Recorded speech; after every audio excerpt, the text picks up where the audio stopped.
This week on the podcast, I did my best not to fangirl over Walter Kirn. If you don't know him, you should. He is a novelist, literary critic, essayist, and editor at large of the new print-only newspaper, County Highway. I remember watching him close the beach, go The out and grab beach. some poor surfer Yeah. off the freaking beach in California. And I went, anybody who can see this and then still take this damn thing seriously has made a choice. They're not just stupid. They're not just brainwashed. When I saw people going back into the trance after these trance-breaking absurdities, like arresting somebody on a beach, I went, they want to be in it. They like it. They like it. It's comfortable. It's the PJs. It's the PJs way of being. Here I am in the middle of the herd, in my PJs, in my soft chair, in front of my computer, with my phone. I got my music playing. I could live this way. And whatever edicts that they use to make this world possible and excusable, I'm going to stay in it. This is Walk-Ins Welcome with Bridget Phetasy. I'm Bridget Phetasy, and you are welcome.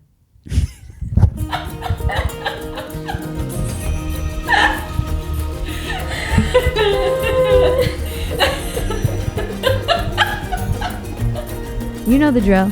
Please subscribe, rate, comment, share, reach out, tell your friends, send smoke signals, whatever. We love your feedback and we want to hear from you. If you like our work and want to support us, the best way to do that is join Phetasy.com. You'll get access to behind-the-scenes content, outtakes, discounts on merch, and the ability to submit questions for some of our upcoming guests. Support your favorite scrappy little internet heroes at Phetasy.com. All right, I'm with Walter Kirn, everybody. Welcome to Walk-Ins Welcome. It's so exciting for me to have you because I am personally a huge fan of yours, and I'm going to try not to fangirl over you a little bit. Oh, go ahead. I get so little of it in my daily life.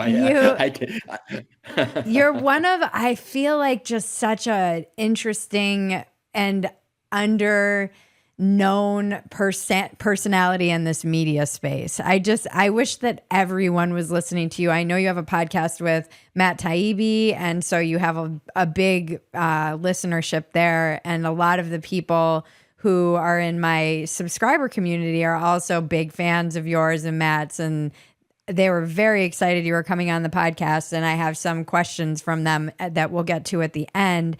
But they're also very excited about your new endeavor, County Highway, which I will show to our viewers, a real life paper. You can touch it. Yes. What inspired you to start this project? Well, I started it with a partner named David Samuels, who's a writer and journalist. I think he's associated with Tablet magazine in a lot of people's minds, which he and his wife helped publish. But it was really David's idea that we start a 19th century style newspaper, the kind of place Mark Twain would have written for, and that we center our attention on the middle of the country rather than the edges. And that doesn't mean it's a paper about the South and the Midwest, but it means it's about places outside the big metropolitan zones, which we'll cover too, but we'll cover them only as other towns in America, the equivalent of Toledo or Springfield, Missouri, or, wherever, Reno, Nevada, because I think our sense was that the country had lost touch with itself, especially during COVID. There was a lot of regional fragmentation and finger pointing. The people in the media centers were constantly telling stories about the middle of the country, how it was devastated by COVID or not taking it seriously or, not masking up properly. And over the years, I think that middle America, as it were, which is kind of an invention of the East Coast mind. Really.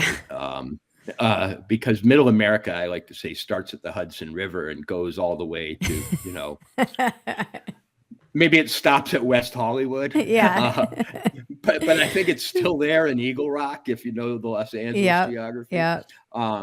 And so we also wanted to be we don't think of ourselves as Luddites, but I suppose it's fair to call us that, in that we wanted you to read something in a medium that doesn't track you, that doesn't count your clicks, that doesn't have to pander to the sort of things that internet journalism does in order to get numbers. And we hoped that you would sit around, pass this paper to whomever, leave it lying in the local cafe if you're done with it, and create a new internet of hand-to-hand, person-to-person interaction. It's really interesting because I've been slowly reading it because you are putting out 6 in a year right now. So Yeah. I've been just slowly digesting it because I'm trying to time it until the next one comes. It's like a good book that you don't want to end, which is a huge compliment. And it's also a little jarring. I was noticing the other day, I was reading one of the articles. It was all about kind of the robots punishing you for a wrong thing. And It was something about reading that in print and not online was giving me anxiety. I found myself getting anxious reading this very well-written piece about a dystopia that we're entering into technologically in print. And I really don't, I'm having a hard time articulating it because it's something I observed just while I was sitting there. That's one of the most fascinating reactions that I've heard, because you're talking about it. We have a big editorial. We call it a Jeremiah, where people are really writers are asked to rant at length and without boundaries. And this is a piece about this sort of big tech octopus that is trying to clamp itself around our minds individually and socially. And that is a fascinating comment, that when you read it in print, you sort of see it from the perspective of the older world, the world that preceded it. I just got chills. It just it gives me like, it was like reading something from another time. Yeah, that's exactly what was happening. It was like this very strange psychological disconnect of reading this thing that's happening in real time technologically in print. Wow. So that makes me think, as an editor of the paper, that we should do a little more of that we should confront the new world using the technology of the old to create that sort of what they call in theater an alienation effect, where you see it in a new frame. And because we're so used to hearing the internet grouched about on the internet, right? That it's almost become a numbing, invisible way to critique the internet, because it's inherently contradictory to use the medium that you're deploring to deplore it. Yes. But to come from the outside gives new impact. So you've just given me a mental note that I'm going to pass on to our people. Good. I mean, it's something I just like to, one of the things that I love about reading print, I still like books. I'm still one of those crazy people who, even though Kindles are lighter, when I travel with lots of books, because there's something I love about the tangible aspect of turning pages in print and the way they smell. And I'm a bit of a Luddite in that sense too. And I always like to notice how I feel when I'm reading something. And one of the things that I've noticed that struck me in this new age is that I don't really feel when I read something digitally in the same way that I do when I read it in print. It's a different, I might feel outraged or that like dopamine, but it's not that same, what struck me reading your paper, it was in my belly. The feelings were they were centered in a different place in my body than more in my head. And Mary Harrington writes a lot about like the disembodiment of our modern era. And it's my great theme as a writer, really. I mean, since the novel I wrote, Up in the Air, which was published in 2001 and is remembered as a book about airplanes, but is really a book about virtuality in general. And its hero at the end ends up alone with his phone, talking to his phone. And I think you're absolutely right that County Highway situates you in your body because it takes novel physical skills to read a paper, turning the pages. You've got that feeling of paper in your hands, something sort of delicate, and also I think the lack of multimedia stimulation when you're looking at a paper. It's just black and white, and you're not getting ads, you're not getting that sort of radiation off the colored screen, the blue light. Yeah, so that that you had a kind of intestinal reaction, I think, is proof that we may be on to something, because we want to address people at a level deeper than just the phone life that we all lead. Because the thing about reading on your phone is that you do everything else on your phone too, so it all melds together. The journalism feels like social media, the social media feels like journalism. It all feels like advertising and of a kind. It's where you put your photos, it's where you get your texts and emails, and so it all turns into this kind of mental soup for you. Yes. And County Highway and a newspaper pull you out of that trance. Yeah, it's very unsettling. I find the trance, I've been talking a lot about this just in the sense that I've felt very disembodied because I am a writer and a content creator. I don't really even like to say that because I think I originally considered myself an artist of some kind, and that seems like a pretentious term now, but that I feel like that's something, I've been thinking a lot about AI and how AI can spit out content, it can make content, but AI can't tell a story about getting sober. Like my story, I mean, sure it could, but it's not going to be the same as somebody who experienced the pain and devastation of addiction and the struggle of going through recovery. It could simulate it, but it's not the same. And I do think that when I try and put this stuff online, it feels like something, you get caught in like metrics and downloads and subscribers and all of the numbers. And then even I've had Matt on the podcast and we've talked about this idea of kind of audience capture and how do you guard yourself against this, because you're being subtly manipulated by these algorithms that are, I'm not smart enough to think that I could outsmart something that billions of dollars has gone into creating to basically manipulate me. And I think we need more of this stuff like what you're putting out there, but how do you kind of break this spell with like the younger generation? We might be the last generation that appreciates this.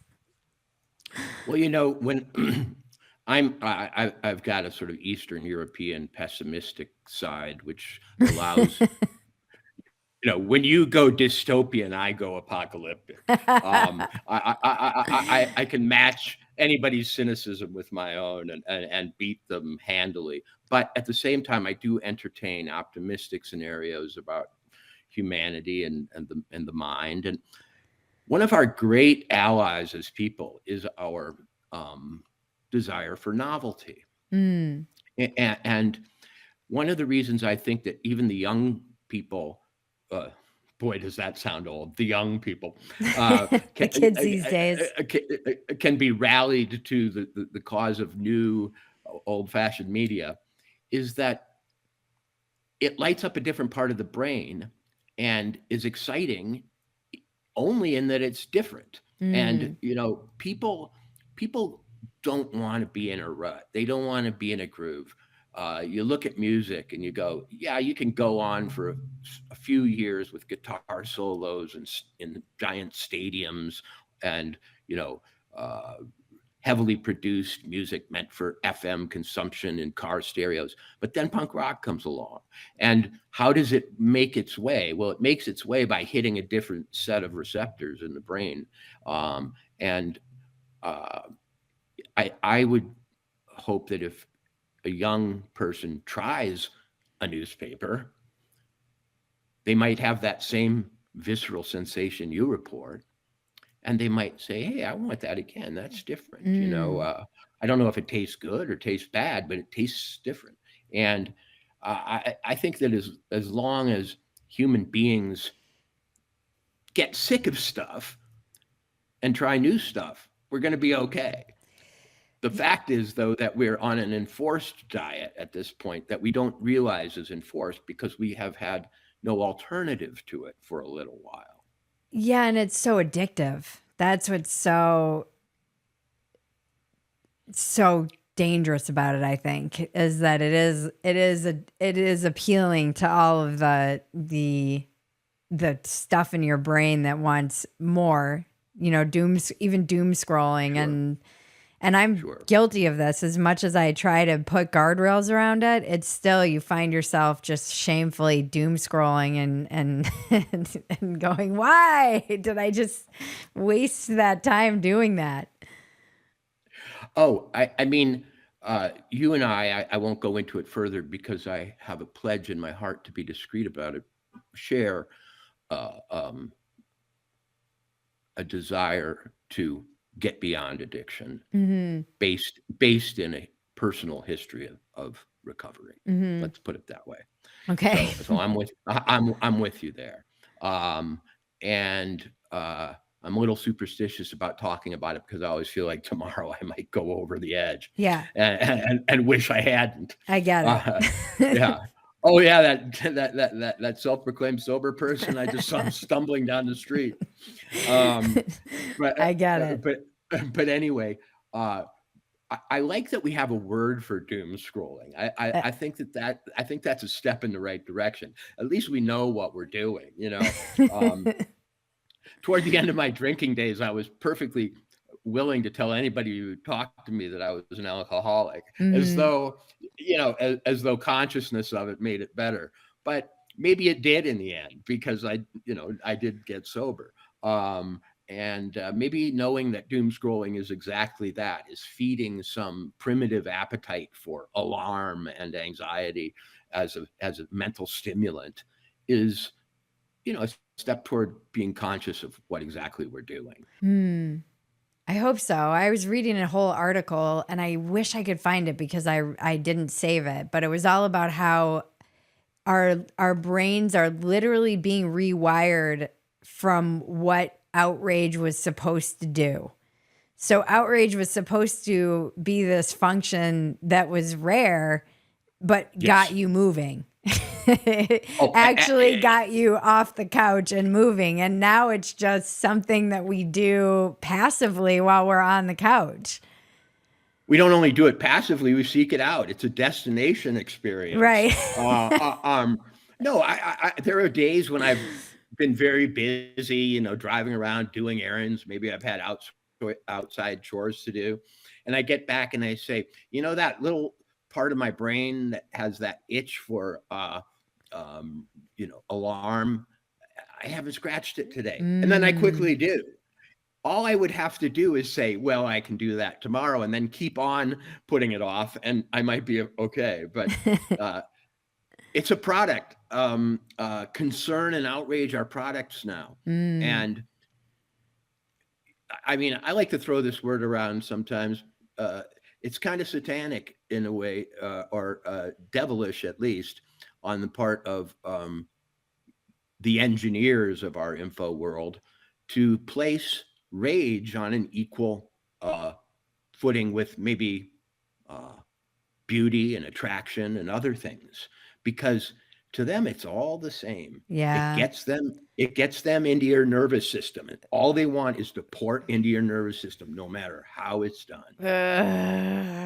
Yeah, I think if you listen to this podcast, anyone who listens to it all the way through, I do a check-in with my producer at the end, and we always joke because our check-in always ends with us talking about the apocalypse. We're like, well, we're talking about some version of the apocalypse, so let's end it up. Let's wrap it up. And I have to try and balance my dystopian apocalyptic fears with some form of optimism, especially being a geriatric mommy who had a child later in life that ruined all of my ability to just, collapse into cynicism like I wanted to.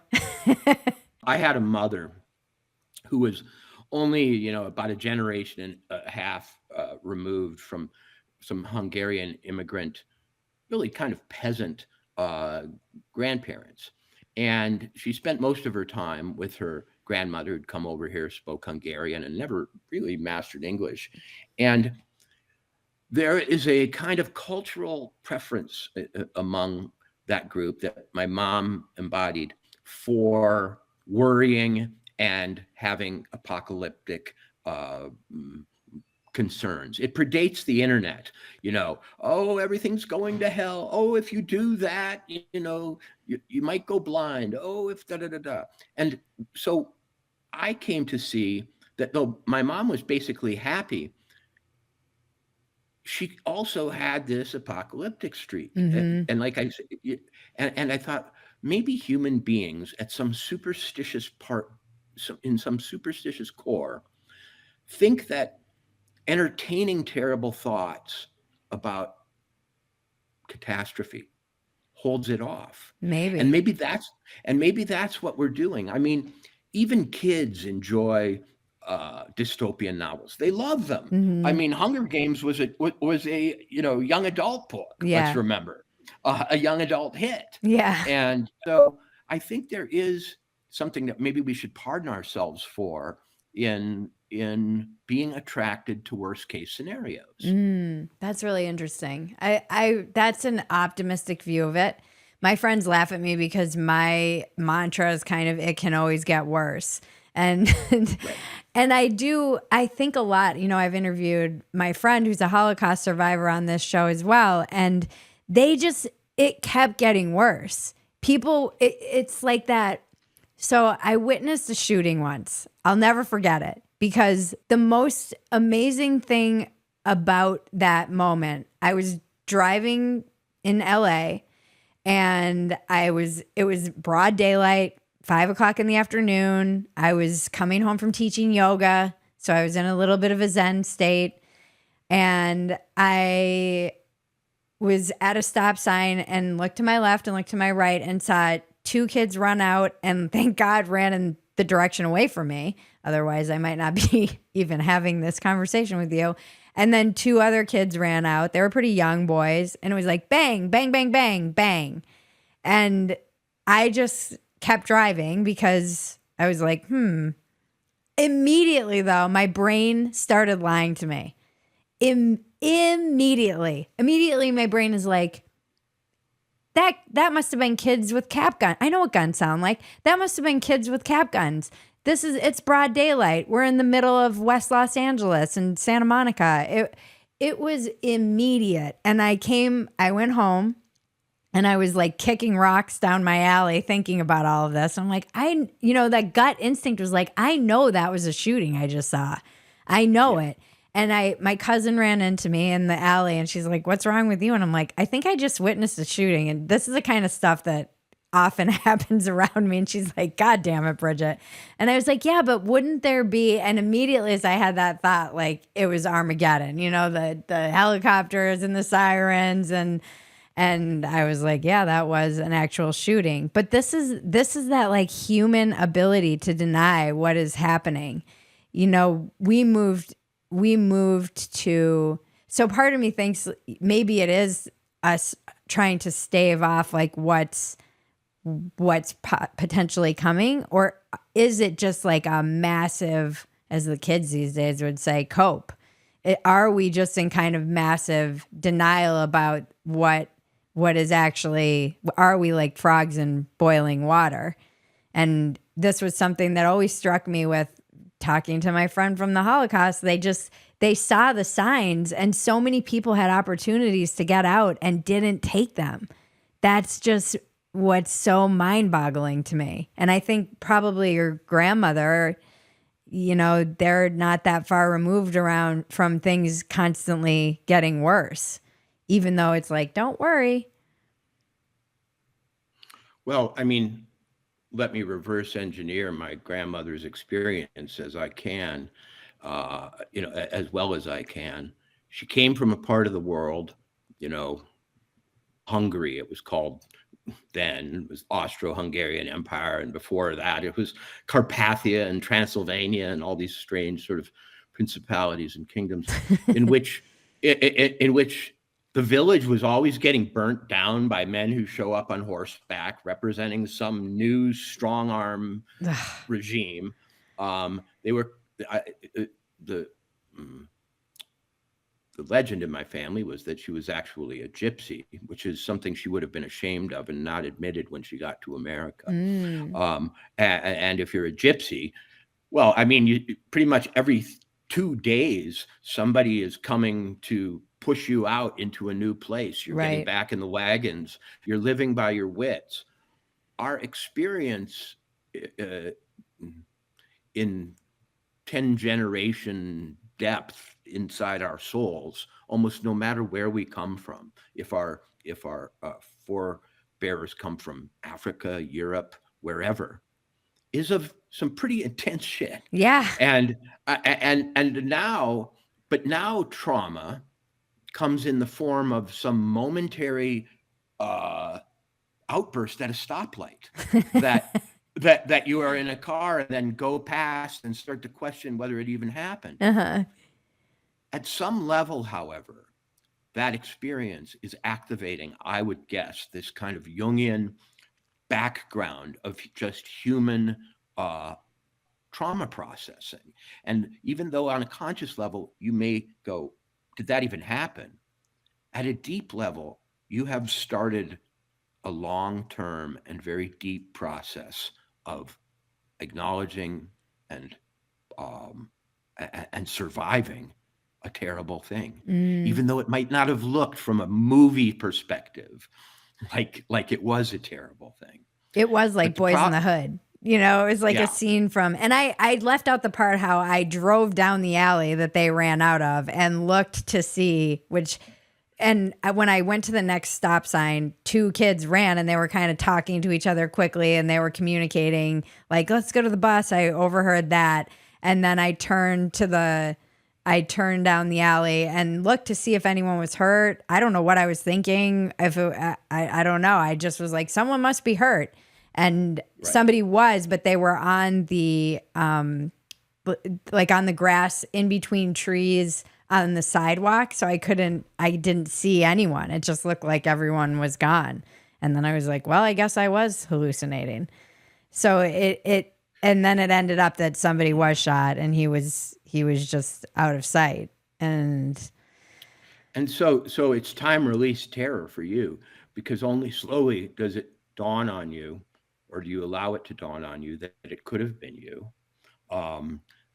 that's how random the world is, that not at every stoplight, but at one stoplight in 5,000, death may lurk. And you're supposed to go on and go home and fix dinner and, put your child to bed and get ready for the next day's podcast with that knowledge, that terrible knowledge lurking somewhere in your skull. Yeah. So it isn't, to bring it back to the original subject, it isn't that surprising that you would seek out maybe pessimistic or alarming or difficult subjects to read about as a way of aerating that very, that very troubling, deep, even terrifying moment that didn't come with terror at the time. Yeah. Yeah, it's so interesting because my husband always jokes that he lacks my capacity for catastrophic thinking. And I do wonder if it's more of a female thing because so many of the women I knew were like back in, January, late January, February 2022, when I was going down the Chinese social media rabbit holes. And I was like, this is coming. The world's going to change. You need to go get a gun. We need to make sure that and my husband was like, you're crazy. Maybe 20 people are going to get sick, Bridget. And I'm like, I was like, they're welding people in their houses. And a lot of women, my mom forced her husband to get a generator. I mean, a lot of women were very like, hey, we need to get ready for this. And the men were like, what's your problem? And I don't know if I don't know if that's like I wonder if it's a female thing that they lean more towards more catastrophic thinking than men. Or do you think men engage in it in just maybe in the same way? Oh, well, you see, I live in small town Montana, and Oh, I okay. live in a fairly bohemian small town, Livingston. Famous for a lot of writers and artists, and even movie people who've lived nearby.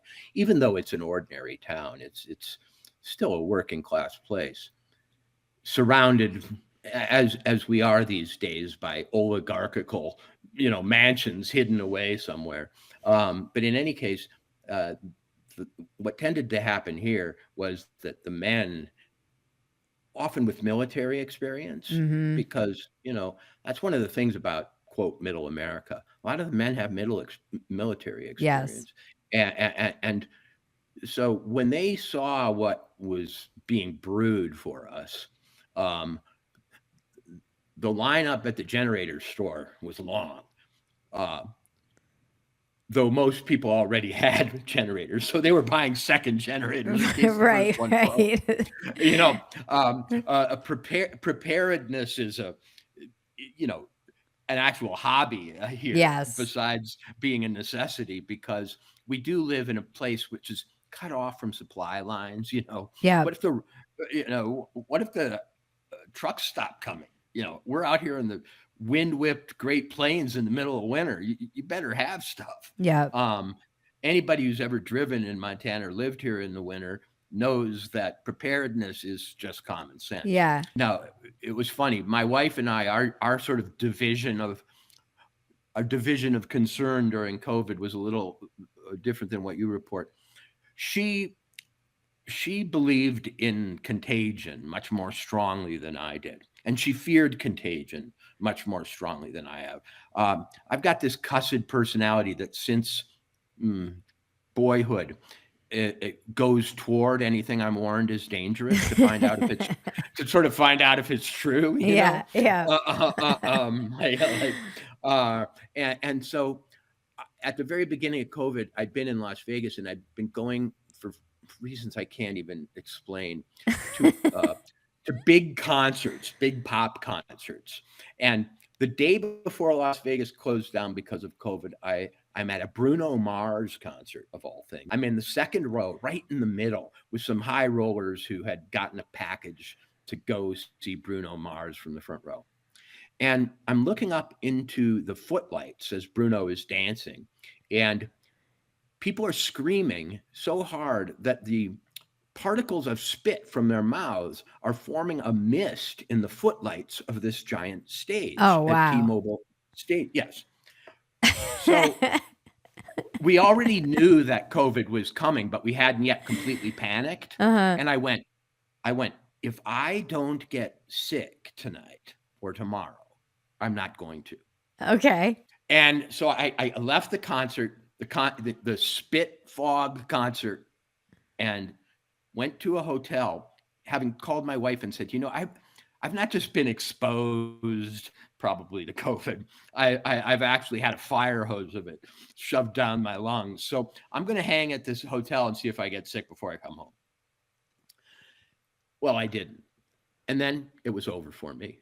Then for 2 years, I had to sit around and watch people panic. Yeah. A lot happened in that time that was real life for me. My father died of Lou Gehrig's Oh, disease. I'm sorry. Yeah, well, uh, in any case, it all looked like a bit of a spectacle, a movie to me, COVID.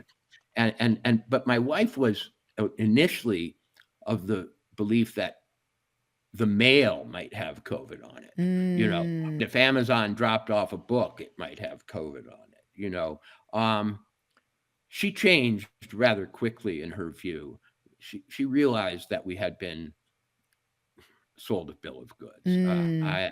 I mean, she had to let her grandmother die alone in a locked down nursing home. That stuff makes me so outraged still. The blood Oh, boil. it was one abomination after another. The fact that I AA meetings were closed and liquor stores were open, I can't tell you how many I still feel like my temperature rise when I even think about how many people we lost and how it's like my brain goes into, I understand like blind rage. As I say, I try to be cagey about my participation in the recovery scene, but I do, without being too detailed, people's lives are at stake when they can't walk into an AA meeting. Yeah. People out in the alley, people who've just lost everything, people who are living in their car, people who've been thrown out by their spouse, people who, are reduced to real bottoms. They're not walking around with an internet connection. They got two places to go, maybe. Yeah. AA, jail, or the emergency room. Yeah. And they don't want to go to jail, and most of them don't want to go to the emergency room. So I just watched devastation among those who needed help. And I watched in this, as I say, I live in a little town. Yeah, and one of the big problems here in this town was the schools, which really serve as not just social centers for kids, but for a lot of poor kids, it's a place where they get a good lunch. It's a place where people check on them. It's the safe zone, and they just shut it down. And the idea that they were all supposed to revert to their laptops, which they didn't own. I mean, I live in one of the poorest counties in Montana. It's got some of the richest people in it, but let's take the average. Yeah. Between what we talked about, essential services like recovery meetings for addicts and alcoholics, and the whole suite of things that people do to survive, the response was, to me, a punishing crime, abominable, and you were meant to feel guilty when you pushed back on it. Yeah. Oh my God. I mean, it radicalized me in so many ways, Bridget. And I mean, and I already was of that mind, but to see the information operations against people who are getting hurt by this thing, against people who are questioning this response, and to see that they were orchestrated at the highest levels and carried out by the most privileged people sitting in their home offices in Northern California, or their Google headquarters, or their Twitter and Meta, offices where, their coffee drinks come on automated trolleys, and they can go to the gym between lunch and coming back to the desk, while they waged devastating war on the middle and working classes of this country. Oh. Yeah. Yeah. I mean, I was definitely, I think I came out and was like, oh, what's the big deal if we pause for 2 weeks, while people on the right were like, this is insane. And I saw what was going on in Italy and what was going on in China, and it kind of terrified me. I think I was probably more in line with your wife, where I felt like it might be more like contagion. My husband was much more measured, and he was working at Trader Joe's at the time. And he was like, Bridget, Like that's why we really never lost our minds, because he was working at Trader Joe's and then he got a different job and was working in recovery. And those guys are all like living in houses together. We were never not exposed to people, the masses. So I didn't like suffer the same fate so many people I knew who were as Carol Markowitz kind of describes them, the laptop class, where they were allowed to really lock down and have their food delivered and not have to engage with people. And I pretty quickly, after a couple of weeks, realized that I had been, it was like duped essentially, and reverse course on what I was seeing in the same thing in Los Angeles, when they're like, oh, they'd go on, like, I saw Bill Maher and other people were like, we're ready to open up, like we're over it. I'm like, you do know people never locked down, right? Like there was a whole working class group of people that didn't ever stay home. They were working through the whole pandemic. It seems like people weren't aware of that.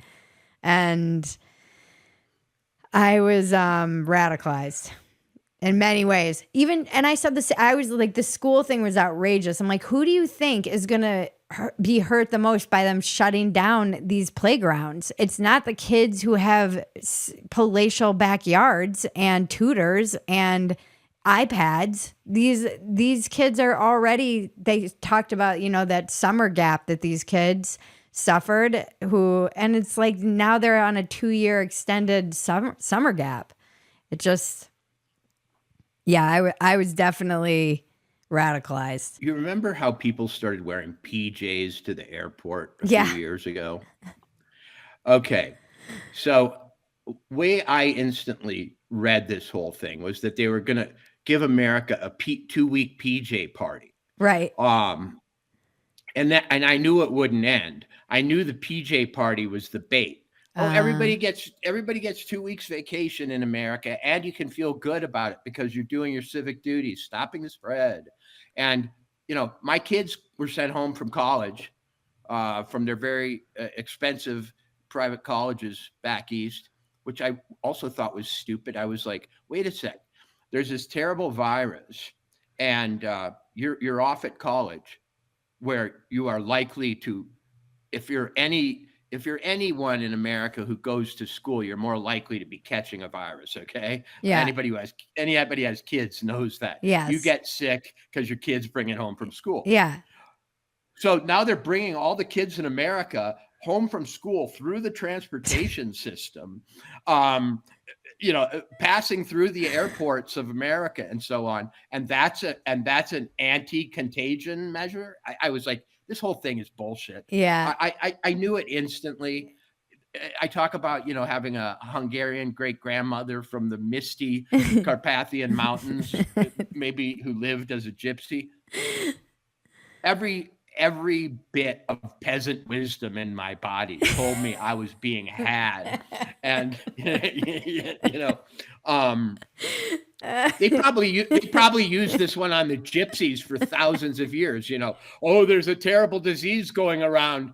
Get on your horses and get out of town, Mm-hmm.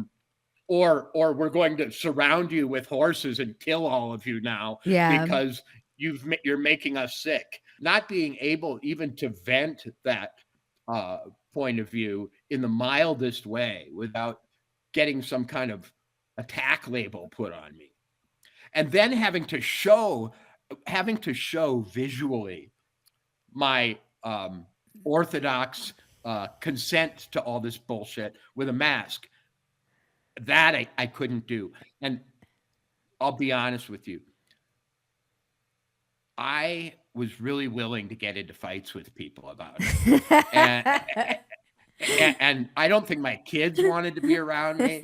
Other people did, because anytime I went to the supermarket, I would have the mask because I needed food, but I'd rip it off the minute the minute I paid for it, the minute I was getting away with my loot. Then I started to see the even more frightening effect, which was the social pressure. Mm-hmm. As suddenly I found myself with my peasant wisdom in a terrible minority. And I was like, they're going to come after me. Now I have to stay inside because I'm an enemy of the state, not because I'm afraid of contagion. Right. It's so, I think about all of I love the idea of peasant wisdom, because I always joke that I'm like, when people are like, I was a king in a past life, I'm like, I was a starving peasant in every past life I've ever had. There's no doubt in my mind. I have such food anxiety and water anxiety just naturally. Like, I'm Irish, I'm like, my genes are like food. Every meal, I'm like, thank God for this. And I'm always have to have a bottle of water, and the water thing is I'm constantly focusing on and freaking out about, and don't feel like we can really outrun that problem. And because they're just stockpiling it. But the idea of this like peasant wisdom kicking in, and how many ways you had to show your allegiance, like the black square, the pronouns, the mask, there are all these new signifiers that you have to put up in order to be like, I'm with the approved narrative. And it something was sticking out to me when you were talking about your kids being brought home from college. I interviewed Paula Scanlon, and we were talking about her experience with Leah Thomas. She's one of the collegiate swimmers who came out and testified in front of the House Judiciary Committee about her experience being with Leah Thomas in the locker room. Now, whatever your feelings about that is irrelevant. What was really interesting that stuck out to me that she was talking about was there was all this talk about how Leah Thomas might be allowed on the team, and people kept waiting for the adults in the room to be like, that's not, like, this is ridiculous. That's not going to happen. This isn't going to happen. And Leah was supposed to graduate, but took a gap year. So they thought everything shut down, and they thought Leah was just going to graduate. It wouldn't be an issue. Leah took a gap year. They all came back, and the school, and then she was on the team. But Paula was saying, we were just so grateful to be back swimming because they'd lost a full year, that they didn't even have it in them to fight the fight. And everybody was like, you should be grateful. They told them they should be grateful they didn't have to wear their masks while they were swimming. While they were swimming. I kid you not. That's just an attempt to break the human mind. That's what I mean, though. I think this is a piece that I've been trying to write. All of our brains are broken, and I'm not sure that we realize it. I'll go online. Not mine, baby. Yours is not. Mine. Yours is not. I did not let them break it. I saw him coming. The gypsy in me knew the king's soldiers were just over the hill. I could smell their breath at a mile away. And I remember watching them close the beach, and grab some poor surfer off the freaking beach in California. And I went, anybody who can see this and then still take this damn thing seriously has made a choice. They're not just stupid. They're not just brainwashed. I don't believe in brainwashing, by the way. I know a lot about hypnosis, and hypnosis is the willing submission to an authority figure. After you agree to be hypnotized, maybe what happens next isn't completely within your power. But the notion that we get into this brainwash state where we do everything reflexively, that doesn't wash with me. There's always a choice to stop submitting. At any point in the hypnosis process, you can get up and say, this is bullshit. Yeah. And walk off the stage if it happens to be that kind of hypnosis. And when I saw people going back into the trance after these trance-breaking absurdities, like arresting somebody on a beach, I went, they want to be in it. They like it. They like it. It's comfortable. It's the PJs. It's the PJs way of being. Here I am in the middle of the herd, in my PJs, in my soft chair, in front of my computer, with my phone. I got my music playing. I could live this way. And whatever edicts that they whatever edicts that they use to make this world possible and excusable, I'm going to stay in it because Yeah. it's comfortable. You're describing something that there were so many images that really stuck out, but when they shut everything down in those early days, it was kind of rainy in Los Angeles, and my husband and I took a walk, and no one was out. No one. It was eerie. It's Los Angeles, down in the beach in Santa Monica, and not a single person was walking. And I don't even know if I think it was before they put us under curfew when we were under lockdown, which was like another insane thing. And we walked past this apartment, and I remember seeing a guy in his PJs. I remember the PJs. He was wearing these flannels, and he had a, craft beer next to him, and he was on his laptop in front of the TV and had his phone. So he had his laptop and his phone and his TV. And I remember he had this nice little blankie, and I was like, wow, this is like a faux apocalypse. It was like I kept calling it a pandemic light. I'm like, this is the like emergency we're in. This is just people hanging out, drinking beer and surfing the internet.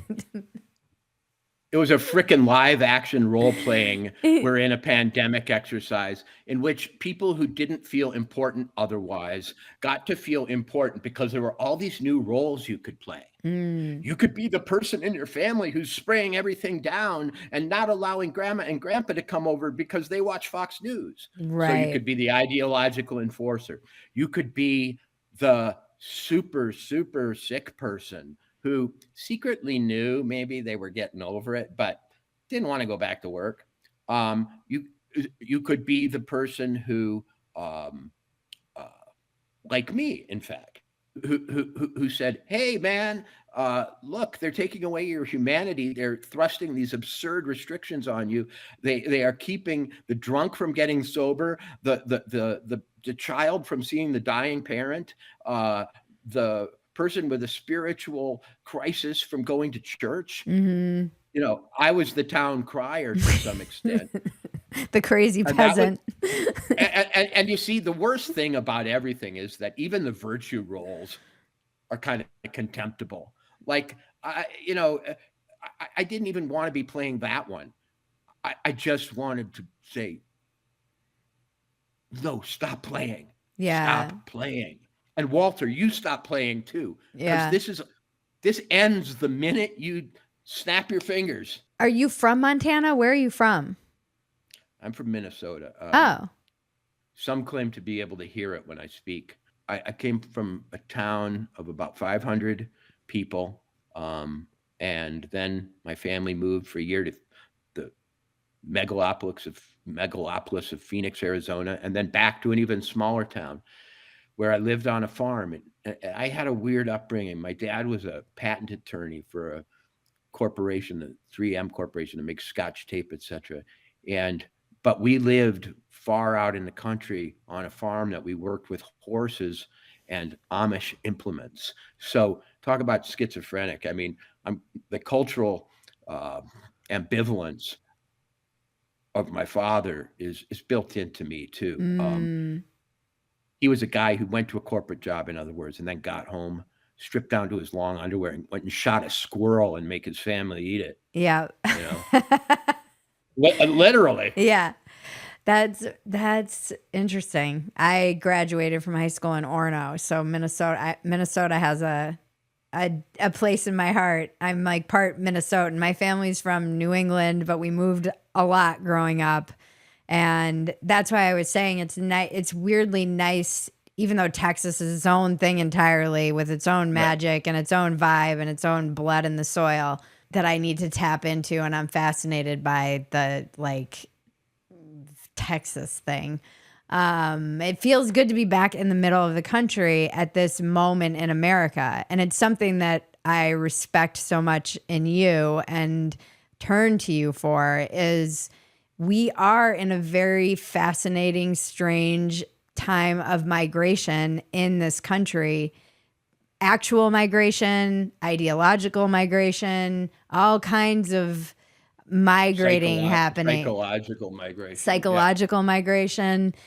And I think I feel more comfortable being at the crossroads than I did. I mean, I had to get out of California. That state is just a lost cause, which is tragic because it's so beautiful. But Listen, okay, nobody loves California and the mythos of California more than a kid who grew up on a frickin' farm eating squirrels in Minnesota. yeah, So I've lived as an adult for long periods in California. My wife was in Los Angeles when I met her, and I rather didn't do long distance courtship. I kind of moved down there. okay. And I lived on the beach in Malibu, man. And it was actually possible for a guy who works for a living in 2009, Yeah. 10, 11, 12 to get a, not cheap apartment, but an apartment that if you're willing to dig deep a little, you could live on the damn beach. Yeah. And that was all my dream, and so I relate to this so much. And I've been there, but I lost so much respect for California during COVID. I can't even tell you. Yeah. Man, they turned over surfing to the man. Yeah. What? Yeah. Surfing, the outlaw religion of the seas, Yeah. gets turned over to the frickin' bureaucrats because it supposedly and in no way even conceivably contributes to this virus thing. Come on. This is just punishment. We're in the fucking dungeon now. This is the dominatrix going, nope, you can't smoke. Nope, you can't move. People had to like it to go to the lengths they did. Yeah. And the big secret of COVID that it was a masochistic orgy for the PJ people. Yeah. But it wasn't a joke for the drunk. It wasn't a drunk for the 9-year-old whose parents are screaming and drunk all the time at home and only gets respite at school. It was not a joke for the owners of these small shops in Livingston, Montana, who for a while had to close while everybody goes with their big fucking vans over to Costco and loads up like a kind of philosophically obese person on 6 months supplies of chips. I love you so much. We really are more kindred spirits than I ever could have imagined. Now that I've talked to you, now I know I have been such a huge fan of your work. I mean, the toilet paper thing was madness to me. My husband and I would laugh because he was working at a store and they had to hide the toilet paper. He's like, what? Bridget, I'm going to tell you what. The toilet paper op was a way to divide the genders because let's just get real. Women need more toilet paper than men do. Yes. The fact is that men don't even really need toilet paper, sadly, at all. It's a convenience. It's nice and everything, but we don't need it. Women need it, and they need a lot of it, and they need the soft kind. And so when there was a toilet paper shortage, you immediately had this gender division where it's honey, we already have 70 rolls. Yeah, but don't you realize the rate that we go through it? No, I've never thought about it before. Now I'm seeing it, and I'm frankly appalled. We're going through a forest a month in this house, and just to stay even. Now we're going to have to build houses with a toilet paper room in them because the damn thing, it fills up your entire car and you only bought $50 worth of it. It's wild. It was, I want people to, please do a piece in your county line documenting all of this madness, because people are going to forget. They're already forgetting. I won't let them. Bridget. It came at just the right time for me when in life where I had my eyes wide open. I had grown up enough to be alert to the absurdities of our system, of our corporate and governmental, which I call GovCorp regime. Mm-hmm. And I remember the night I turned on TV. See, I don't watch TV. But they had us watching the news, and I kind of watched the news to find out, what sort of insanity was being visited on the people who did watch it. Right. And it wasn't the news that night that got me. It was a commercial for, I don't know if it was for Scott toilet paper or Charmin or something.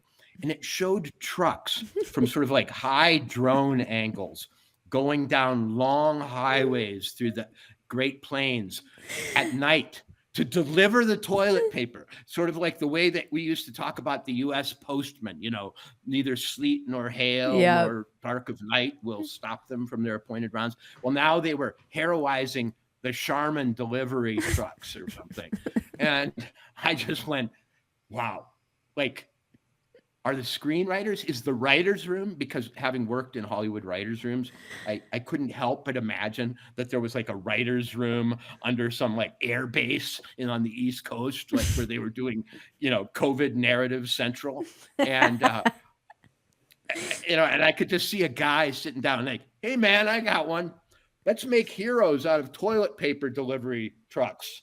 It's so true. Like, yes, that will break their minds even further. That's a reality melting thing. And we won't allow them to laugh at it either. Okay. And if anybody laughs at it, we'll punish them. And if they tweet about it, we'll punish them. This is going to change everything. Let's see if it works. Now I know why my show Dumpster Fire on YouTube is so throttled. I mean, all we do is make fun of this stuff. It's just, did you see the one this week? The latest, like, mind-breaking, absolutely live in a simulation with Djokovic. They finally let him into the country to compete, and he won. And the shot of the day was sponsored by Moderna. The like image of him winning. I was like, but let's get serious for a second. I think calling it a simulation is a cop-out. That's a way of denying responsibility to the people who actually are responsible. Yeah. And it's also a way, when you see ironic things like that, of ignoring the way that irony is deliberately used to keep people at bay and submissive. In other words, when things are ridiculous, when they don't add up, when suddenly today you're being told something that you were that was said to be forbidden yesterday, when the authorities are contradicting themselves, when just ridiculous absurdities of hypocrisy are being exposed, it's not the simulation. It's the establishment, which is telling you, even all your sense-making faculties, all your desire to be consistent, all your ability to point out and see hypocrisy, it doesn't matter. Yeah. You're friggin' powerless. Don't you get it? Don't you get it yet? Walter, it's so... We want you to laugh at us, because tomorrow we'll issue an order that you'll still take. Even though you saw swimmers and surfers get taken off the beach, even though, you were told that, if you have the right protest motives, you can't get COVID. Yeah. Or spread it or whatever. We want the world to seem ridiculous to you, because that's the final process of demoralization. When you go, it doesn't make any sense. I'm going to give up trying to make it make sense. I'm going to give up even doom scrolling or laughing at it. I'm just going to lie down, close my eyes, and go into the deep PJ trance in which they put the headphones on me, and I go into Mark Zuckerberg meta world, and I just float around in some Disney-fied bullshit heaven while they cut pieces of my body off. Oh God. Yeah. I mean, I'm glad I'm still laughing at it. It's funny. The word that so my last name is a word I made up, and I made it up years ago to try and articulate something that I couldn't articulate. And it was the only way I could describe it was irony squared. And it was when irony kind of doubled back on itself and became literal. Now, no one understood this, obviously. And now everybody, and so I said it's like basically when reality becomes parody or parody becomes reality, everyone understands it now because we live in the age of the Phetasy. Now it's like everywhere you turn, you see people saying beyond parody. And that was what this word that I basically made up was trying to define. But now I see that it's really just an insidious way of demoralizing everyone. Let me take down a notch here and be a little bit more logical and meticulous in my presentation. If you're in an abusive relationship, one of the techniques that the abuser uses is inconsistency. Okay. They tell you that you're getting fat, okay? And you better not eat that piece of cake. I don't think you should, have alcohol anymore. I don't think that you should do anything that risks raising your weight. And then 3 days later, they come home with a giant birthday cake and say, let's eat. It's my birthday. And you go, well, I'm not even allowed to, have toast, dry toast. I'm supposed to eat cake for your birthday? Yes. And I want you to eat a big slice. Oh, God.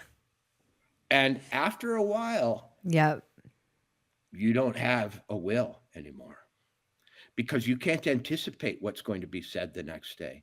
You just wait for it to happen and you roll. And that's what's being done. Yeah. And calling it a simulation is a big cop out because, if it's a simulation at some deep, metaphysical level that we're living in, perhaps. But these social experiments aren't the simulation. They're being run. They've been researched. What do you think they do in social psychology labs in universities across this country? What do you think they do in intelligence agencies as they hire different psychologists, sociologists, anthropologists, and so on to figure out what makes humans tick? They've been at this experimental research for 100 years.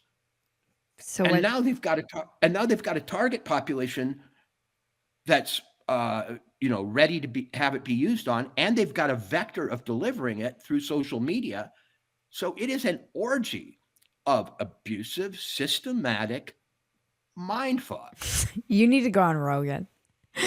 I listen, man. I would love to go on Rogan. You need to go. I'm gonna advocate for this. You guys would have such a good time together. He would love you. Just absolutely love you. So what do you do? How does the average person in this kind of situation, what do you recommend? Or is this a piece you need to write? Well, let's move back a step. Bridget, do you have all new friends in the last 5 years? Because I do. You're my newest. What I mean by that is now you live in Austin, right? Yeah. You went from so that changed your social life. Mm. As you voiced opinions that are even a shadow of the ones I've just voiced, certain people went away, right? Many. Certain other people went like, hey, I secretly agree with you. Can we be friends?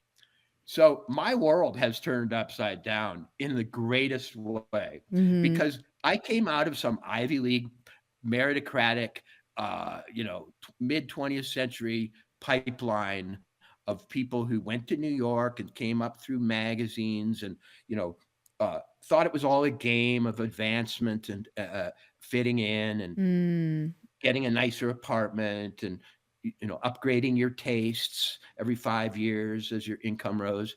That all just went to hell. Okay.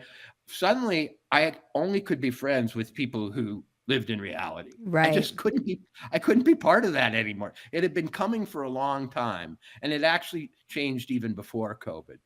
So now I have all these new friends and make much less money and am accepted in fewer and fewer places that I didn't like being in anyway when I think back on it.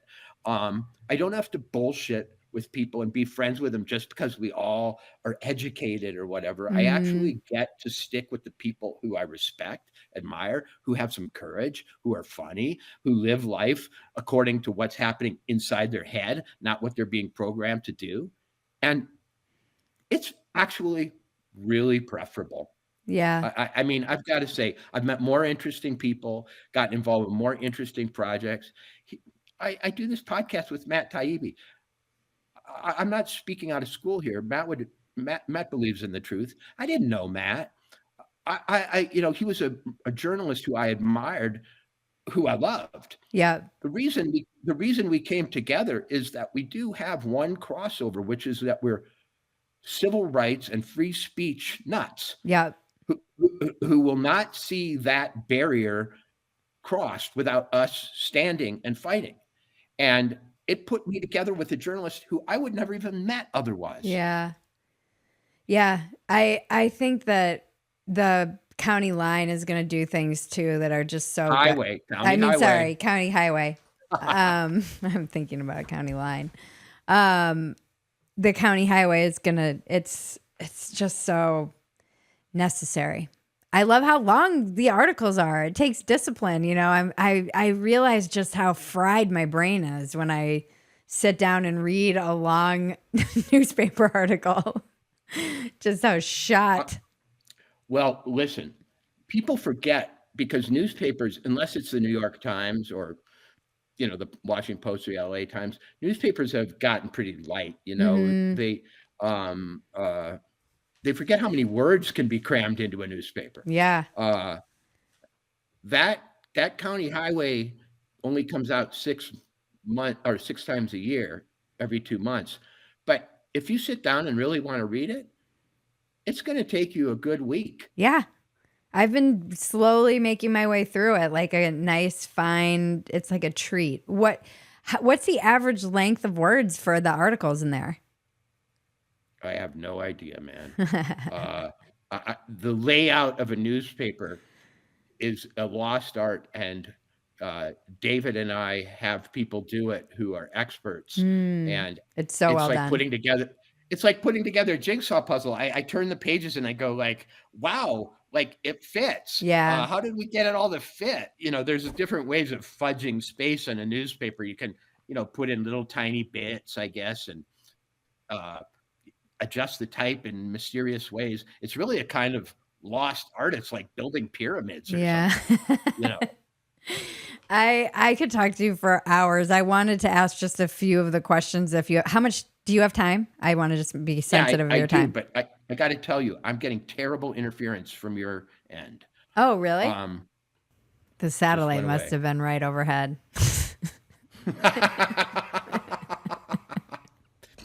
That in 1984, they all have these telescreens in their houses, in their apartments, that look back at them, but they're never sure when they're turned on. And there's kind of a rumor that maybe they never work, maybe it never happens, maybe you're never watched, or sometimes. But as soon as they've introduced the suspicion, as soon as they've introduced the possibility, they turn your mind against itself. Yep. I'm afraid to talk now. See, I'm big on laying the blame on actual people, not the system, not the simulation, not astrology, not cycles in history, but actual assholes who are sitting in rooms making decisions. Because I happen to know that's how it works. I've been around the people. I know who they are. I know their names in many cases. And this is a new way of running a country. This is a new way of running a society. It's a age-old fantasy that you can plan reality from the top and make it suit you. But technology has fallen short of fulfilling that promise. When they first got the gun or whatever new weapon system, they could use it to intimidate people. And turning this internet into a weapon system for social control is absolutely predictable. We knew it would be tried. We just didn't know how we'd respond. I'm not sure what kind of grade we get for our response to it. The people who think it's not happening get an F. Yeah. Because they have no imagination. Oh, what? You think that the biggest powers in the world, the richest, most militarized country in human history, which spends half of its zillion-dollar budget on, basically weaponry or research that goes into it, hasn't figured out how to get its way using this technology? Right. Or and isn't trying, then you're too stupid to live. You don't whatever the peasant gene that my great grandmother gave to me in spades, you don't have even one shred of anymore. It's true. I could walk up to you, say, open your mouth, reach in and pull out your gold fillings. And just say, don't bite down because biting down is mean. Like a classic gypsy. Yeah. I'm going to ask you some of the questions just that my audience had for you that loves you. One of the common questions actually was, what is the book you most wish could be in every high school curriculum that isn't? Well, I think high school is about talking and conversation, so a book should start a conversation. And I think maybe the good old standards, like, Fahrenheit 451, because it's kind of a ridiculous thing to imagine that they would burn books and that people would stand around cheering and that firemen would be hired to do it. And everybody can feel good about our society because we don't live in one where firemen are burning books outside. But as soon as you think about it for 5 more seconds, you realize, in fact, we do. But it's a much less colorful, less dramatic form of book burning that goes on. And then you realize that it's kind of ridiculous as that read that book that the wife she literally lives inside a television. The room that she spends most time in has walls that project shows, and she has nothing to talk about but those shows. And even though it's kind of a slightly misogynistic 1950s portrait of a idiot housewife that I think doesn't quite fit the times, the idea of living inside a room that's a TV couldn't be more apt. And so I'm back to the basics as far as high school students. So I'm not going to recommend anything too esoteric. Just anything that gets them talking about this control world that they're not only expected to live in, but they're expected to make a living supporting. Yeah. They're expected to go out and start writing the programs that make it possible. Yeah, this is another one of the common questions was people were saying they would love to see you expound on the parallels that they see between so many dystopian novels and the current situation. Well, you see between the dystopian, but I think we kind of did in this podcast. Well, I'm going to ask you my final 2 questions. What's your biggest defect of character? I think my biggest defect of character is laziness. I'm a little bit lazy. When I feel like I'm making progress with something, I don't always drive to the end. When I have a kind of early, superficial understanding of something, I take it and run with it rather than going deeper. I think that I'm a guy who has a kind of love of sensation, a love of strong effects, but I'm not someone who always finishes things. And they call that ADD now, or ADHD, and I definitely have it. But I don't know that it's a defect of character as much as kind of a defect of processing, processing habits. In terms of character, I'll be honest with you, man. I was for a long time person who was high and drunk, did his work, did a lot of work, even found ways to combine the two, ingenious ways, Adderall. I had young kids, a family, a big workload. I worked in sort of periodical journalism for Time Magazine, places like that. And I stayed pepped up, baby. Yeah. Because earning meant typing. Yeah. And typing isn't natural. And so I came through that period. And I think we both know that to get through that stuff, you have to take a hard look at yourself. Yeah. And I think the character defect that I discovered in doing that was that I was a cheater. I was a guy who, it goes with what I just said a little bit.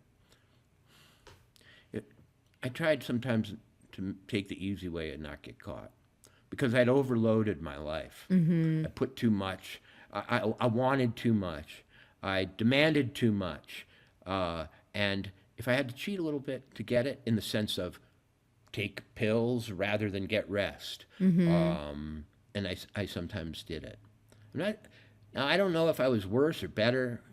All of us who are in recovery wonder, where do we fall on the scale? How bad are we compared to the others? And sometimes I tell my story and people go, dude, why are you even doing this? You were fine. Yeah. You made a big deal out of nothing. Yeah. Oh, I've been, I just got out of 25 years in jail. You lightweight. Yeah. But for me, it bothered me enough to think that I do have amends to make, and I do have changes that I have to institute, and so I don't know if anybody else looking at me from the outside who knows me well would say that those are my defects of character. I'm a little hasty too, I think. Recovery tells you to slow down. Take a look at things. Don't react. Don't just do something, sit there is one of the slogans. Yeah. But I want to do something. Yeah. And I'm a hothead. Yeah. And I like the chemicals and the excitement that comes from being a hothead sometimes. Yeah. I actually think I've made progress, though. I do. Yeah. Not that this show would be any evidence of that. I don't know. This show tends to bring out I love this show because everybody really just gets real on it, and it's more just a conversation between friends. I wouldn't worry about it. I think my audience, I know most of them already love you, and those who don't know you will love you. What is your biggest asset? Dionysian energy. I have a little nuclear reactor down in my gut that's been running since I've been conscious. And no matter how tired I get or how cynical I get or how disappointed I am, there's something that just says, go, man, go. You've only got so much time. And I've lost both my parents. My mom when she was younger, not when I was young. She was only 70, but man, she was headed for 100. Yeah. But something happened. And my father from they talk about diseases being cruel, and who knows what the cruel rating is on disease, but ALS has to be right up there. To lose every single nervous circuit in your body, one by one, knowing that it can't be stopped, knowing that it will go until you literally have to blink to communicate, and then you won't be able to blink. Mm-hmm. And there's no way to stop it, and you're trapped. That, watching my father, who's a big football player and a guy who loved to hunt and fish and run around and flirt with women and so on, have it taken away inch by inch in this pitiless way, made me so grateful that I could sit upright in a chair and talk to you that I can't tell you. So my greatest asset is simple gratitude for vitality and some vitality to match. Wow. I really just love you and respect so much your voice in this crazy, crazy time in America. I wish we had our own podcast. Well, anytime when you offend everybody else and you're down on your heels and they've canceled Bridget and no one wants to come to her on her show because she's so radioactive, I'll be there. Okay, thank you. I don't know. I feel like it's weird. I feel like I kind of I feel like the people who might cancel me realize the best thing to do is just ignore me. And I don't know that that's great for, getting canceled kind of raises your profile and whatnot, but I still get to just put out like pieces like I put out yesterday, and they get spread around among the normies who are the people that I know and love. And, it's weird being in this media landscape and not being rich. Like most of the people, I wrote this piece recently about how real America is the middle seat and coach, because most of the people who are kind of starting these culture wars and fanning them are like private jet flying like rich people, like I don't know that I relate to them any more than I relate. I don't know. I do feel like if my stuff gets ignored by those people and spread amongst normies, then I'm probably in the right place. I'm probably doing the right thing. So I don't know that I'll be canceled. I think all the media elites have decided it's best to just ignore me. I'm kind of disappointed in myself for even using the word canceled, because it's a vocabulary that I think died really in any meaningful way about 2 years ago. Yeah. You just migrate. You move to different squares on the board. But the idea of canceled suggests that there's some big mainstream culture that we all need to aspire to be a part of, and when it no longer accepts you, it's some terrible fate. Yeah. No, it isn't. It's just like getting a new girlfriend or It's a new freedom. boyfriend. They didn't like you, but no. I don't acknowledge that there is any culture that has the status in America that it has the right to cancel people. Yeah. In other words, like that implies that there's some authority that does it, and I don't recognize that authority. I don't think it exists anymore. It's the Wizard of Oz. We already saw behind the curtain. Okay. Anybody who's pretending that it's not just some little scared dude running a smoke and mirrors show, they can think that if they want, if it makes them feel comfortable, like there's some power at the top that makes life make sense. But the rest of us have seen through it, and Toto's already pulled back the curtain. We don't have to go along with that charade. I love that. Where can we find you, and where can we subscribe to County Highway? Well, one of the reasons I'm underknown, as you introduced me, is because I don't do a very good job of being findable or productizing myself. But I'm on Twitter, which is pretty much the only social media I use under my name, Walter Kirn. County Highway is countyhighway.com, and you do have to subscribe or buy it in a store to get it. We don't put tidbits up on the internet. It does have a Twitter account, though. Yep. County HWY, the last word's abbreviated, and you can subscribe through there. But you can find it with a basic internet search, and then you can sit around your house waiting for it to come in the mailbox, and then it won't come, and you'll complain to me on Twitter, which happens every day. Where's my county highway? And I'm like, am I your mailman? I'm sorry, but we're using the U.S. mail here, and maybe you should inquire with them. But then one day when you said, man, I got ripped off, where is this damn thing? It was just another scam to get me to pay up front. It will appear in your mailbox. That's so funny that people And so- get mad. I've subscribed and then I just patiently waited for it to appear. I had total faith that it would appear. Well, listen, the speed of the U.S. mail is not something anybody likes to deal with anymore.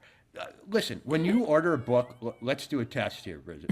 When you order a book or some like supplement or some internet thing, and they give you the three options for how it's going to be delivered, that goes from like next day to, today to standard. Okay. Nobody wants standard anymore. No. Like how often do you pay? How often do you even go, damn it, I don't do this that much. I want the overnight. Yeah. Because that's me.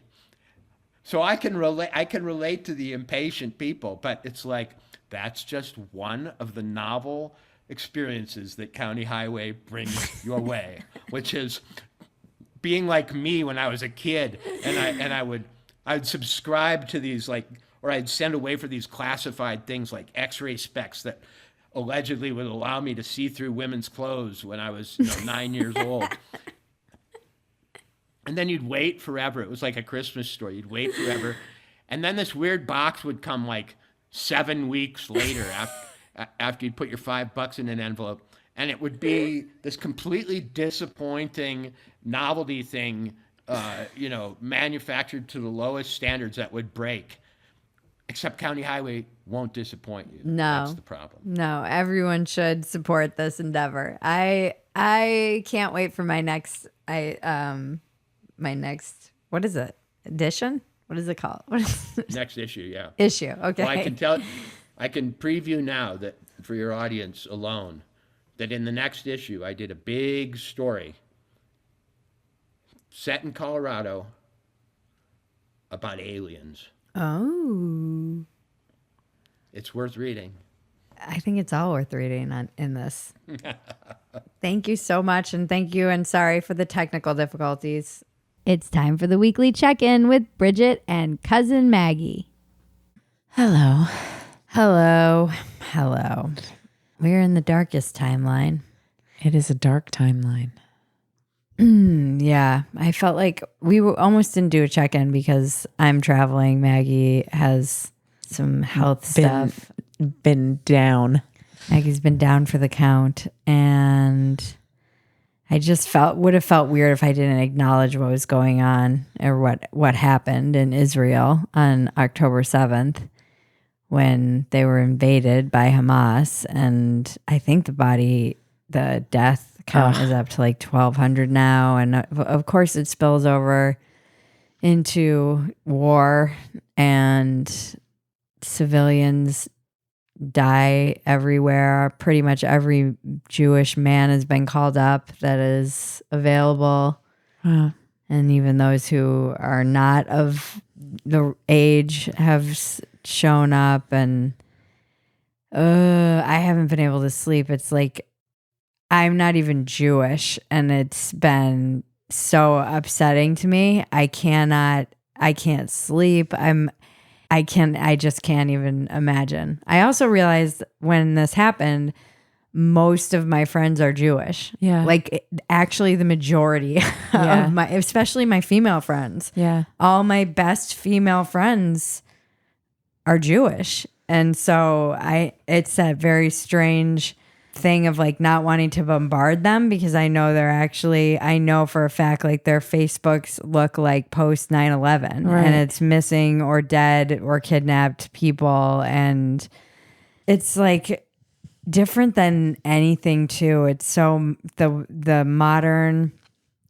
psychological warfare that terrorists have access to and can use, how so many of us were just online watching this live. Yeah. Seeing they were streaming it, uploading people's grandmothers that they killed to their Facebook, like the most horrific, diabolical, evil shit I've ever heard in my life. The babies and kids. Yeah. It's just, and then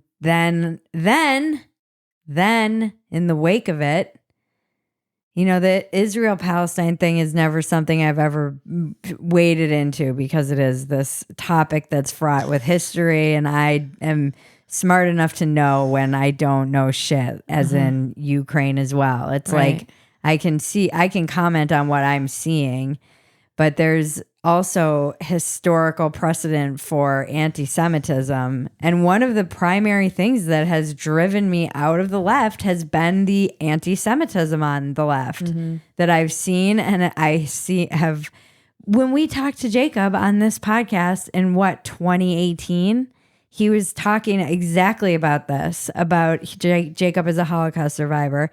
And he was talking about how he was starting to see it rampant on campuses when he would go and speak. Yeah. And now you're seeing these campuses put out these, like Harvard, all these wishy-washy statements that are just borderline victim blaming Israel. It is on the heels of something unprecedented. Yeah. The most number of Jews who have been killed in one day since the Holocaust. Yeah.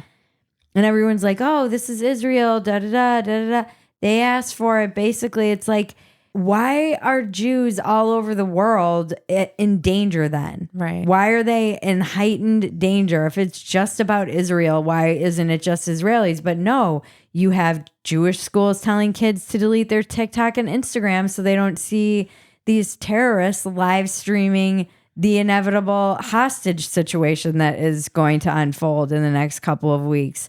You have extra guards at every synagogue. You have open threats from terrorists saying that this Friday is going to be a day of terror. Like, this is about them being Jews. They don't want them to exist. It's so, I don't know, that I have no moral equivalency for me. It just is like anti-Semitism in its most ugly. And on the left, it's dressed up as progressivism and it's decolonization. Yeah, that mask really came off. Jesus. Ugh.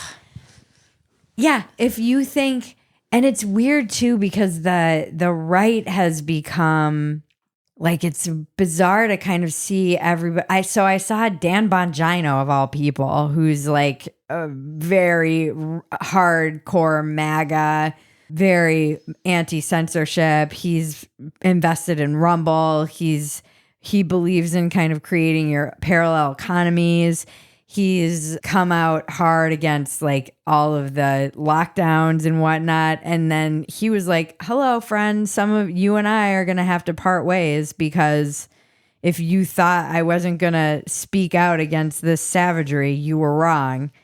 Because there's a whole faction on the right that's become very isolationist, and they're like, we don't want to get involved in war. Like, don't give money to Ukraine.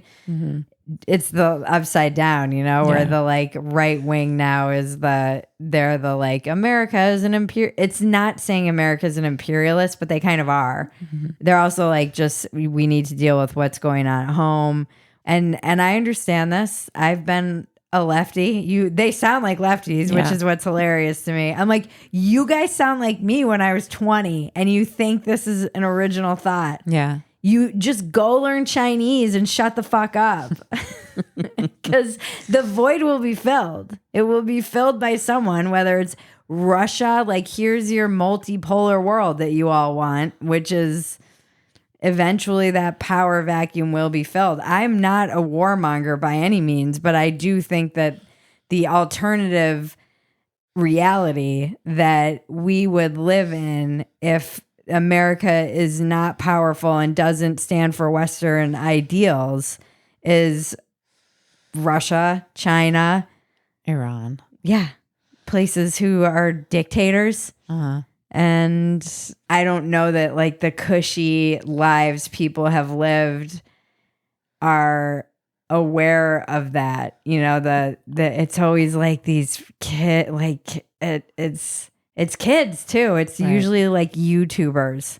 Right. I'm like, I know I'm retarded on YouTube, but there's so many YouTubers. I'm like, wow, you're actually retarded and you have a huge following. And you have no idea. And you have, and you're sitting, you've had nothing but the luxurious life of a Westerner. And you're like, actually, we shouldn't, it's just bizarre. It's like Bizarro World. And then seeing these protests, like, I really didn't want to believe that they were chanting "Gas the Jews" in front of the Sydney Opera House. I wanted to believe that it was a doctored video. Yeah. Because sometimes they'll chant that at soccer matches.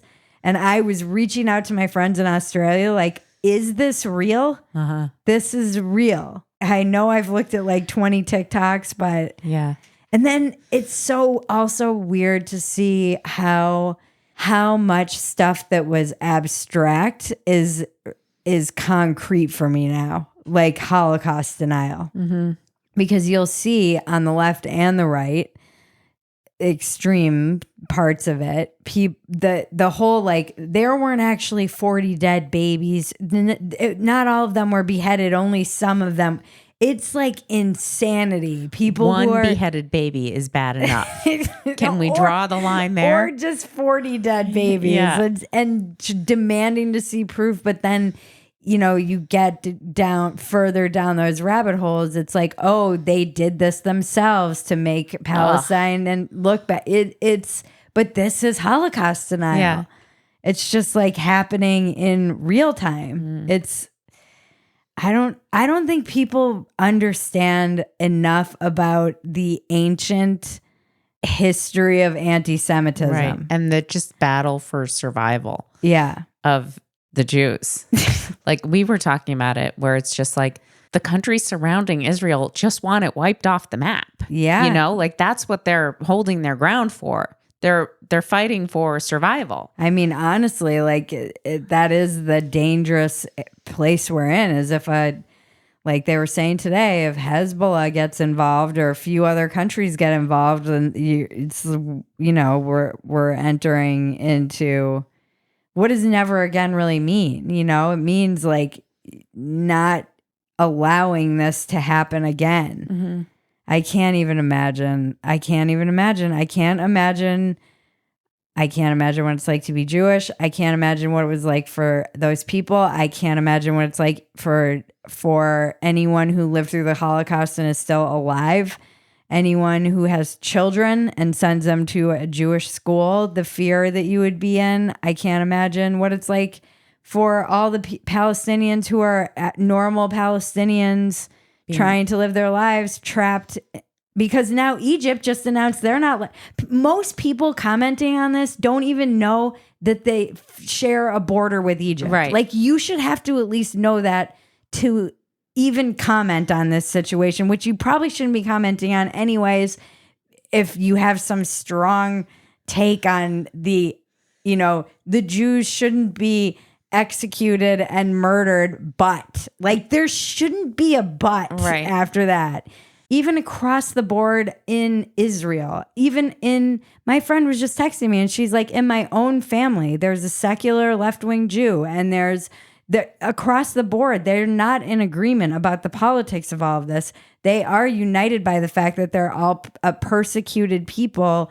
And there's other religions that literally raise you to hate those people and want them gone. And that's not a question. Yasmin Mohammed wrote an amazing piece for Tablet because her father's from Palestine and from Gaza, and was talking about how he dreamt of, the Olive Gardens when he grew up and just how beautiful it was and the potential that it had, and the two-state solution, and how basically Hamas ensured that is not even a potential.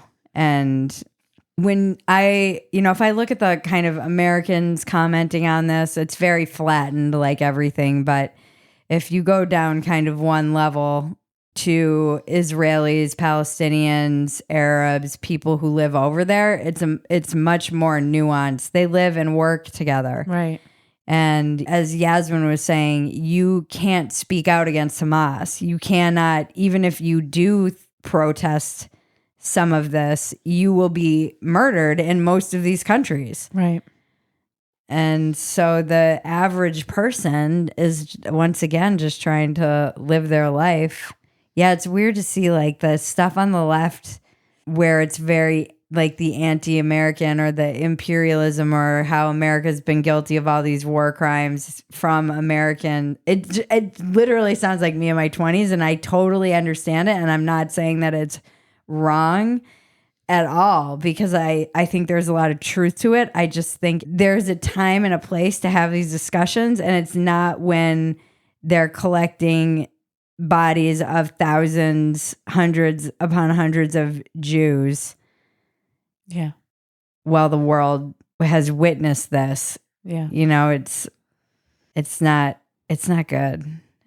It always precedes a world war too. Yeah, I know. This kind of stuff. I know. When you sent that text about Australia, I was like, this feels like the beginning of a world war. Well, it is like, as people like Barry and Bret Stephens and all of these people who write about this have said, the level of anti-Semitism, it's like a humanity's immune system. It's a marker. Yeah. And when there's rising levels of anti-Semitism, something is off. It's very weird. It will be weird if this ends up, like all of our check-ins kind of end up in the apocalypse, but this one actually feels like the apocalypse. It's heading in that direction. It's just so sad.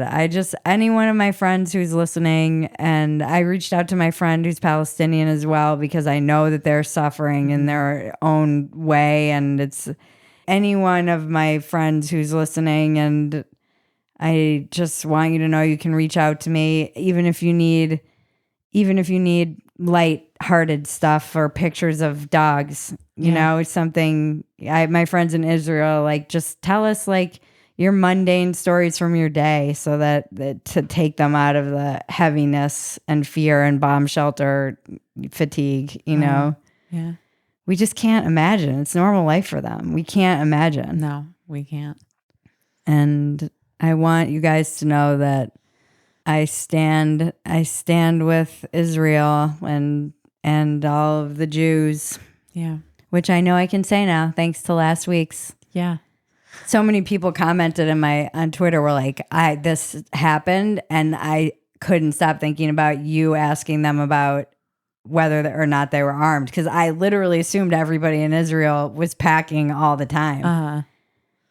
And now I wish they were. Tune in next week for another riveting episode that will change your life, help you get out of your own way, and solve all the world's problems. I want to thank our composer, Jared Elias, my co-producer and cousin, Maggie, and all of you out there listening. This has been Walk-Ins Welcome with Bridget Phetasy. I'm Bridget Phetasy, and you're welcome.